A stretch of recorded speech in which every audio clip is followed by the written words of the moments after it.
ನಮಸ್ಕಾರ ರೀ ಎಲ್ಲರೂ ಹೆಂಗದಿರಿ? ಎಲ್ಲರೂ ಆರಾಮದಿರಿ ಅಂತ ಅನ್ಕೋತೇನೆ. ನಿಮ್ಮೆಲ್ಲರಿಗೂ ಆರಾಧ್ಯ ಉತ್ತರ ಕರ್ನಾಟಕ ಚಾನೆಲ್ಗೆ ಸ್ವಾಗತ ರೀ. ಎಲ್ಲರೂ ಯಾರ್ಯಾರು ನನ್ನ ಚಾನೆಲ್ ನೋಡಕತ್ತೀರಿ ಅವರೆಲ್ಲರೂ ನನ್ನ ಚಾನೆಲ್ನ ಸಬ್ಸ್ಕ್ರೈಬ್ ಮಾಡಿ ನಿಮಗೆ ವಿಡಿಯೋ ಇಷ್ಟ ಆಯ್ತಂದ್ರೆ ಲೈಕ್ ಮತ್ತು ಶೇರ್ ಮಾಡಿರಿ. ನಾನು ಹೊಲಕ್ಕೆ ಬಂದೇನಿ ರೀ. ನಮ್ಮ ಅತ್ತೆಯರ್ಗೆ ಚಹಾ ಕೊಡೋಕೆ. ಇದು ನೋಡಿರಿ ನಮ್ಮ ಹೊಲ. ಅಲ್ಲಿ ದಂಡಿಗೆ ಸಾಗವಾನಿ ಗಿಡಗಳು ಕಾಣಕತ್ತಾವ ನೋಡಿರಿ. ಚಹಾ ಕೊಟ್ಟು ಬರೋ ಮುಂದೆ ಕಬ್ಬಿನ ದಂಡಿಗೆ ರೀ ಮೆಣಸಿನ್ಕಾಯಿ ಗಿಡಗಳು ಹಾಕಿದ್ದು. ಆ ಮೆಣಸಿನ್ಕಾಯಿ ಗಿಡಗಳಿಗೆ ಮೆಣಸಿನ್ಕಾಯಿ ಬಿಟ್ಟಿದ್ದು ನಾನು ಹರ್ಕೊಂಬಂದಿಂದ ಹಸಿ ಮೆಣಸಿನ್ಕಾಯಿ ಫ್ರೆಶ್ ಅದಾವ ಅಂಥೇಳಿ ಕಡ್ಲಿ ಹಿಟ್ಟಿನ ಆಮ್ಲೆಟ್ ಮಾಡ್ಬೇಕಂಥೇಳಿ ಇಲ್ಲೇ 4 ಟೊಮೆಟೊ ಹೆಚ್ಕೊಂಡೇನಿ ರೀ ಸಣ್ಣಂಗೆ. ಮತ್ತು 1-2 ದೊಡ್ಡ ಉಳ್ಳಾಗಡ್ಡಿ ಹೆಚ್ಕೊಂಡೇನಿ ರೀ. ಮತ್ತು ಕೊತ್ತಂಬರಿ ಸೊಪ್ಪನ್ನು ಸಣ್ಣಂಗೆ ಕತ್ತರಿಸಿ ಇಟ್ಕೊಂಡೇನಿ ರೀ. ಎಲ್ಲ ಚೆನ್ನಾಗಿ ಸಣ್ಣ ಕತ್ತರಿಸ್ಕೋಬೇಕು ರೀ. ಇಲ್ಲೇ 1-2 ಟೀ ಸ್ಪೂನಷ್ಟು ಅಕ್ಕಿ ಹಿಟ್ಟು ತೊಗೊಂಡೇನಿ ರೀ. ಇಲ್ಲೇ ಕಡ್ಲಿ ಹಿಟ್ಟು ಐತೆ ನೋಡಿರಿ. 1-2 ದೊಡ್ಡ ಕಪ್ ಆಗುವಷ್ಟು ಕಡ್ಲಿ ಹಿಟ್ಟು ತೊಗೊಂಡೇನಿ ರೀ. ನಮ್ಮ ಮನ್ಯಾಗ ಮಂದಿ ಜಾಸ್ತಿ ಇದ್ದಾರೆ. ನಾನು ಕಡ್ಲಿ ಹಿಟ್ಟು ಜಾಸ್ತಿ ತೊಗೊಂಡೇನಿ ರೀ. ಈಗ ಒಂದು ಪಾತ್ರೆನ್ಯಾಗ 2 ಬಟ್ಲ ಕಡ್ಲಿ ಹಿಟ್ಟು ಮತ್ತು 1-2 ಸ್ಪೂನ್ ಆಗುವಷ್ಟು ಅಕ್ಕಿ ಹಿಟ್ಟು ಹಾಕ್ಕೊಂಡಿದ್ದ ಹೆರ್ಚಿಟ್ಕೊಂಡಿದ್ದ ಏನೇನು ಅದಾವಲ್ಲ ರೀ ಟೊಮೆಟೊ, ಉಳ್ಳಾಗಡ್ಡಿ ಮತ್ತು ಕೊತ್ತಂಬರಿ ಸೊಪ್ಪು ಅವೆಲ್ಲ ಮಿಕ್ಸ್ ಮಾಡ್ಕೋಬೇಕ್ರಿ ಹಿಟ್ಟಿನ್ಯಾಗ ಹಾಕ್ಕೊಳತ್ತೇನೆ ರೀ. ಇಲ್ಲೇ ನಾನು ಹಸಿ ಮೆಣಸಿನ್ಕಾಯಿ ಹೆರ್ಚಿಟ್ಕೊಂಡೇನಿ ರೀ. ಆದ್ರೆ ನಾ ಈಗ ಹಾಕತ್ತಿಲ್ಲ. ಯಾಕಂದ್ರೆ ನಮ್ಮ ಮನ್ಯಾಗ ಸಣ್ಣ ಹುಡುಗರು ಅದಾವ್ರಿ. ಮೊದಲು ಅವ್ರಿಗೆ ತಿನ್ನಿಸ್ಬೇಕು. ಅವರಿಗೆ ಮೆಣಸಿನ್ಕಾಯಿ ಹಾಕಿರೋ ಖಾರ ಹತ್ತೈತೆ ಅಂತೇಳಿ ನಾನು ಮೆಣಸಿನ್ಕಾಯಿ ಇಲ್ಲಿ ಮೊದಲು ಹಾಕ್ಕೊಂಡಿಲ್ಲ. ಈಗ ಆ ಹಿಟ್ಟಿಗೆ ನಾ ಏನು ಉಳ್ಳಾಗಡ್ಡಿ, ಟೊಮೆಟೊ ಮತ್ತು ಕೊತ್ತಂಬರಿ ಹಾಕ್ಕೊಂಡಿನಲ್ಲ ರೀ, ಅದಕ್ಕೆ ಬೇಕಾದಷ್ಟು ನೀರು ಹಾಕಿ ಚೆಂದಂಗೆ ಕಲಿಸ್ಕೊಳ್ಳೋಣ ರೀ. ನಾ ಇಲ್ಲೇ ಚೆಂದಂಗೆ ಕಲಿಸ್ಕೊತೀನಿ ನೋಡಿರಿ. ಚೆಂದಂಗೆ ಕಲಿಸ್ಕೊಡ್ತೇನೆ ರೀ. ಬಜ್ಜಿ ಹಿಟ್ಟಿಗೆ ಹೆಂಗೆ ಕಲಿಸ್ಕೊತೇವಲ್ಲ ರೀ, ಬಜ್ಜಿ ಬೋಂಡಾಕ್ರಿ ಅದಕ್ಕಿಂತನೂ ತೆಳು ಕಲಿಸ್ಕೋಬೇಕು ರೀ. ಇಲ್ಲೇ ರುಚಿಗೆ ತಕ್ಕಷ್ಟು ಉಪ್ಪು ಹಾಕ್ಕೊಳತ್ತೀನಿ. ನೀವು ರುಚಿಗೆ ತಕ್ಕಷ್ಟು ನೋಡ್ಕೊಂಡು ಉಪ್ಪು ಹಾಕೋರಿ. ಈಗ ಉಪ್ಪು ಹಾಕಿನೂ ಚೆನ್ನಾಗೆ ಕಲಿಸ್ಕೋಬೇಕು ರೀ. ಈಗ ಇಲ್ಲೇ ಓಂಕಾಳು ಹಾಕತ್ತೇನೆ ರೀ. ನಮ್ಮ ಕಡೆ ಅಜ್ವಾನ್ ಅಂತಾರೆ ರೀ. ಈಗ ಓಂಕಾಳನ್ನ ಹಾಕ್ಕೊಳತ್ತೇನೆ. ಓಂಕಾಳು ಹಾಕೋ ಮುಂದೆ ಚೆಂದಂಗೆ ಕೈಯಾಗ ಗಸ ತೀಕ್ ಹಾಕ್ಕೋಬೇಕು ರೀ.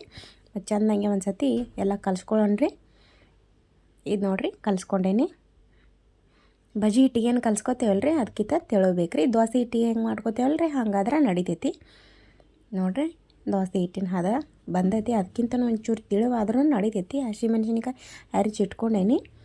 ಈಗ ಇಲ್ಲೇ ಸೋಡಾ ಹಾಕೋತೇನೆ ರೀ. ಸೋಡಾ ಹಾಕ್ಕೋಬೇಕ್ರಿ. ಇಲ್ಲ ಯಾಕಂದ್ರೆ ಕಡ್ಲಿ ಹಿಟ್ಟು ಹೊಟ್ಯಾಗ ಗ್ಯಾಸ್ ಹಿಡಿಬಾರ್ದಂತೇಳಿ ಕಡ್ಲಿ ಹಿಟ್ಟಿಗೆ ನಾ ಸೋಡಾ ಹಾಕ್ಕೊಂಡೇನಿ ಮತ್ತು ಓಂಕಾಳನ್ನು ಹಾಕ್ಕೊಂಡೇನಿ. ಇಲ್ಲೇ ಮೆಣಸಿನ್ಕಾಯಿ ಹಾಕ್ಕೊಂಡು ತಿರ್ಸ್ಕೊಂಡು ನೋಡಿರಿ. ಈಗ ನಾನು ನಾನ್ ಸ್ಟಿಕ್ ತವೆ ಇಟ್ಟೇನಿ ರೀ. ಇಲ್ಲೇ ಯಾವ್ದು ಬೇಕಾದರೂ ಇಡ್ಬೋದು ರೀ. ಎಲ್ಲಾದ್ರಾಗ ಬರತ್ತವ್ರಿ. ನನ್ನ ಕಡೆ ನಾನ್ ಸ್ಟಿಕ್ ಇತ್ತನ ನಾ ಇಟ್ಕೊಂಡೇನಿ ರೀ. ಈಗ ನಾನ್ ಸ್ಟಿಕ್ ತವೆದಾಗ ಅದಕ್ಕೊಂದು ಎಣ್ಣೆ ಹಚ್ಚಿ ಒರೆಸ್ಕೊಂಡು ತಕ್ಕೊಂಡೇನಿ ರೀ. ಈಗ ಅದ್ರಾಗ 1 ಚಮಚ ಆಗುವಷ್ಟು ಹಿಟ್ಟನ್ನು ತಯಾರು ಮಾಡ್ಕೊಂಡಿನಲ್ಲ ರೀ, ಆ ಹಿಟ್ಟು ಹಾಕ್ಕೊಂಡು ಒಂಚೂರು ಅಡಲ್ಗೆ ಮಾಡ್ಕೊಂಡೇನಿ ರೀ.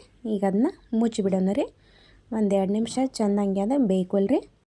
ನೋಡಿರಿ ಈಗ ಮ್ಯಾಲಿಂದ ಮುಚ್ಚಿದ ಮುಚ್ಚಳ ಏನಿತ್ತಲ್ಲ ರೀ ಅದನ್ನು ತಕ್ಕೊಂಡೇನಿ. ಈಗ ಅದು ಬೇದೈತ್ರಿ. ಮ್ಯಾಲೂ ಬೇದೈತಿ ಮತ್ತು ಕೆಳಗೂ ಬೇದೈತ್ರಿ. ಈಗ ಅದಕ್ಕೆ ದಂಡಿಗೆ ಮತ್ತು ನಡುವೆಲ್ಲ ಚೆಂದಂಗೆ ಎಣ್ಣೆ ಹಚ್ಕೋಬೇಕ್ರಿ. ಎಣ್ಣೆ ಸ್ವಲ್ಪ ಜಾಸ್ತಿನೇ ಹಾಕೋಬೇಕ್ರಿ. ಅಂದ್ರನ ಕಡ್ಲಿ ಹಿಟ್ಟಿನ ಆಮ್ಲೆಟ್ ರುಚಿ ಆಕೈತ್ರಿ ತಿನ್ನಾಕ. ನೋಡಿರಿ ಚೆಂದಂಗೆ ಎಣ್ಣೆ ಹಾಕ್ಕೊಂಡು ಸವರ್ಕೋತೇನೆ ರೀ. ಈಗ ಅದನ್ನ ತಿರುವಿ ಹಾಕೋಣ ರೀ. ನೋಡಿರಿ ಎಲ್ಲ ಕಡೆ ಬಿಟ್ಕೊಂಡೈತಿ. ತಿರುವಿ ಹಾಕೊಂಡ್ರಿ 2 ಕಡೆ ಚೆಂದಂಗೆ ಬೇಯಿಸ್ಕೋಬೇಕ್ರಿ. ನೋಡಿರಿ ಎಷ್ಟು ಚಂದ ಬೇದೈತ್ರಿ. ಮತ್ತು ಸೋಡಾ ಹಾಕಿದ್ದಿಂದನ ಹಾಗೆಲ್ಲ ಕಡೆ ತುತ್ತು ಬಿದ್ದೈತೆ ನೋಡಿರಿ. 2 ಕಡೆ ಚೆನ್ನಾಗೇನ ಬೇಯಿಸ್ಕೋತೇನೆ ರೀ. ಈಗ ಇದು ತಯಾರಾಗೈತ್ರಿ. ಇದನ್ನ ಒಂದು ಪ್ಲೇಟ್ಗೆ ಹಾಕ್ಕೋತೇನೆ ರೀ. ಇಲ್ಲಿ ನಾನು ಕಡ್ಲಿ ಹಿಟ್ಟು ಕಲ್ಸ್ಕೊಂಬಂದ್ರಿ. ಅದಕ್ಕೆ ಟೊಮೆಟೊ, ಉಳ್ಳಾಗಡ್ಡಿ ಮತ್ತು ಕೊತ್ತಂಬರಿ ಸೊಪ್ಪು ಹೆರ್ಚಿ ಹಾಕೋಣಲ್ರಿ. ಮೆಣಸಿನ್ಕಾಯಿ ಅದು ನಿಮ್ಗೆ ಬೇಕಾರೆ ಯಾವ್ದು ಬೇಕಲ್ಲ ಅದು ವೆಜಿಟೇಬಲ್ ಹೆರ್ಚ್ಕೊಂಡು ಹಾಕೋಬೋದು ರೀ. ನೋಡಿರಿ ನಾ ಇನ್ನೊಂದು ಹಾಕೇನಿ ತವೆದಾಗ. ಅದಕ್ಕೆ ಎಣ್ಣೆ ಹಚ್ಕೊಳತ್ತೇನೆ ರೀ. ಚೆಂದಂಗೆ ಎಣ್ಣೆ ಹಚ್ಬೇಕ್ರಿ. ಇದಕ್ಕೆ ಎಣ್ಣೆ ಹಚ್ಚಿ 2 ಕಡೆ ಚೆಂದಂಗೆ ಬೇಯಿಸ್ಕೊಳ್ಳೋದ್ರಿಂದ ತಿನ್ನುವಾಗ ರುಚಿ ಅನ್ನಿಸ್ತೈತೆ ರೀ. ತಿರುವಿ ಹಾಕ್ಕೋತೇನೆ ರೀ. ಇದನ್ನು ಕೆಳಗೆ ಎಷ್ಟು ಚಂದ ಬಂದೈತೆ ಅಂತ ನೋಡಿರಿ ನೀವು. ಇದು ಕಡ್ಲಿ ಹಿಟ್ಟಿಂದ ಆಗಿದ್ರಿಂದ ನೀವು ಬೇಯಿಸ್ಕೊಂಬಂದು 2 ಕಡೆ ಚೆಂದಾಗೇನ ಬೇಯಿಸ್ಕೋಬೇಕ್ರಿ. ನೋಡಿರಿ ಎಷ್ಟು ಚಂದ ಬಂದೈತಿ. ತುತ್ತನು ಬಿದ್ದಾವ ನೋಡಿರಿ. ಇದನ್ನು ತಯಾರಾಗೈತ್ರಿ. ಈಗ ಇದನ್ನು ನಾನು ಒಂದು ಪ್ಲೇಟಿಗೆ ಹಾಕೋತೇನೆ ರೀ. ನೋಡಿರಿ 2 ಪ್ಲೇಟ್ನಾಗ ಹಾಕ್ಕೊಂಡೇನಿ.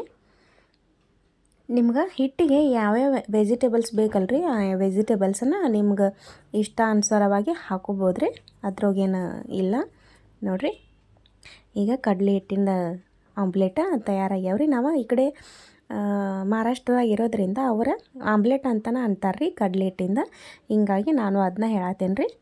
ನೋಡಿರಿ ತಯಾರಾಗೈತಿ. ಮತ್ತೊಂದು ಹಾಕೇನಿ ನಾನು. ಎಷ್ಟೊಂದು ದೋಸೆಗತ್ತೇನ ಕ್ರಿಸ್ಪಿಯಾಗಿ ಕಾಣತೈತಿ ನೋಡಿರಿ ನೀವು. ಬರ್ರಿ ಎಲ್ಲರೂ ಕಡಲೆ ಹಿಟ್ಟಿನ ಆಮ್ಲೆಟ್ ತಿನ್ನಾಕ. ಕಡಲೆ ಹಿಟ್ಟಿನ ಆಮ್ಲೆಟ್ ತಿನ್ನಿರಿ. ನಿಮಗೆ ಇಷ್ಟ ಆದ್ರೆ, ಈ ವಿಡಿಯೋ ನಿಮಗೆ ಇಷ್ಟ ಆಗಿತ್ತಂದ್ರೆ ರೀ ದಯವಿಟ್ಟು ಚಾನೆಲ್ಗೆ ಸಬ್ಸ್ಕ್ರೈಬ್ ಮಾಡಿರಿ, ಲೈಕ್ ಮತ್ತು ಶೇರ್ ಮಾಡಿರಿ, ಸಪೋರ್ಟ್ ಮಾಡಿರಿ. ಮತ್ತು ಯಾರು ಈ ಚಾನೆಲ್ ನೋಡಕತ್ತಿರಲ್ಲ ಅವರೆಲ್ಲರೂ ಸಬ್ಸ್ಕ್ರೈಬ್ ಮಾಡ್ಕೊಂಡು ನಾನು ನೋಡಿರಿ. ಈ ವಿಡಿಯೋ ನಿಮ್ಮ ಟೈಮ್ ಕೊಟ್ಟು ನೋಡಿದ್ದಕ್ಕೆ ಮನಸ್ಫೂರ್ತಿಯಾಗಿ ಧನ್ಯವಾದಗಳು ರೀ ನಿಮ್ಗೆ.